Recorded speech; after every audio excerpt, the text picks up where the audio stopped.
We have spoken about Allah's name Al-Wahid, which means He is the one and only God. Allah is called Al-Ahad, and it has a very close meaning to Al-Wahid, but there is a difference. Ahad also means one, but in the sense that there is nothing like Him, meaning unique in His essence and in His attributes. So, when we say Allah is Al-Ahad, it means He is one and unique.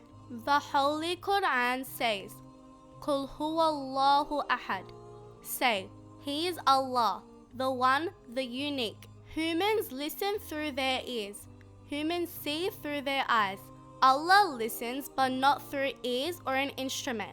Allah sees but not through eyes. He is unique and perfect. He is one. Some people, even some Muslims, believe that God has ears, God has hands, God has eyes, or God has a body. But they believe it is totally different to humans or any creature, and He is unique. This is a totally wrong belief.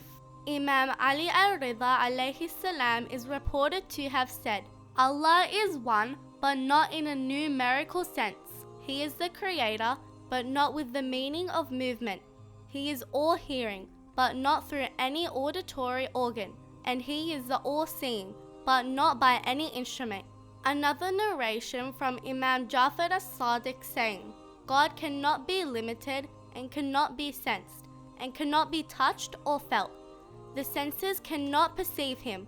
He has neither a body or a form nor any limitation. Allah Al-Ahad is completely one and unique in His essence and in all His attributes. We know Allah has knowledge.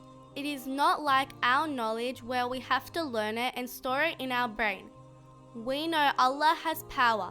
It is not like the power we get when we do exercise. Allah has infinite power and knowledge.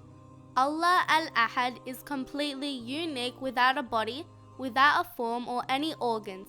He is one of a kind. He is Al-Ahad. How should we live by this name? 1. Reflect on Surah Al-Ikhlas to get close to Allah. Understand how Allah is unique in all aspects. Ikhlas means sincerity. The more you reflect on these concepts in your mind and in your heart, the more sincere you will become. Hence, that is why this surah is called Surah Al-Ikhlas, the sincerity. 2. Gain knowledge from the narrations of Ahlul Bayt, peace be upon them. The Prophet, peace be upon him, has said many times, O people, indeed, I am leaving behind 2 things amongst you. If you follow them, you will never be misguided. These 2 are the Book of Allah and my Ahlul Bayt. Sometimes you may come across a verse in the Holy Quran that says God has a hand or a leg or a face or so and so. Don't rush and assume the literal meaning and fall into sin by ascribing limitations to God. The Ahlul Bayt have explained the true meanings of these verses. So all we have to do is gain knowledge from the right sources, the Ahlul Bayt, peace be upon them.